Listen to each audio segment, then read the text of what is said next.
Ayan. Nilagyan na po natin ng tubig. At tayo kinapos na sa oras. Ayan. Dahil hindi marunong ang nagbibideo. Ayan. Tanong-tanong pa tayo sa marunong. Nilagyan ko na po yan ng patis. Ayan. Inuna po natin ng papaya. Dahil baka maano yung ating isda. So, dahil kumukulo na, ilagay na po natin ang ating isda. Ayan. Ito po ay bangus na pinirito ko kagabi. Ayan.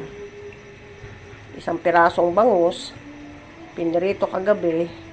Inulam na kagabi. Yung natira, alam niyo naman ako eh, sitago ng tira. Ayan. Tikpan natin kung may lasa ang patis. Ayan. Medyo ano pa. Heps. Medyo kulang pa po sa patis. Yan. Kunti lang para hindi umalat. Yan po. At isi-separate naman natin ang iba. Para pag mayroon ulit tayong niluto, ay mayroon ulit tayong gagamitin. Ayan po. So, yan po ang ating tinolang bangus. Bakit po ba naging tinola? Wala po akong luya ngayon, pero meron po akong tanlad. Ito po ay katumbas ay ang luya. Ayan. Kaya kailangan ipakuluin nating maigi yan dyan sa tanlad. O sa, ano bang tawag ito?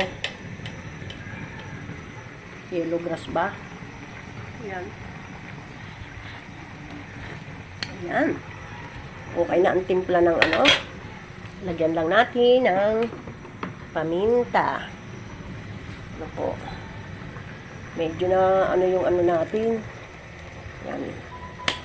Ito po ang ginagamit kong paminta dahil po ako ay high blood. Ano po ay kailangan natin lagyan ng paminta. At lagyan natin ng konting pasarap. Yan.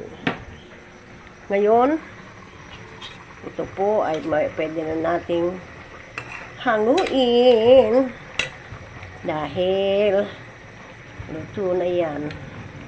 Habang nagluluto, tayo'y kumakanta. Tayo'y kumakanta, dapat ay masaya. Habang nagluluto, ako'y sumasayaw.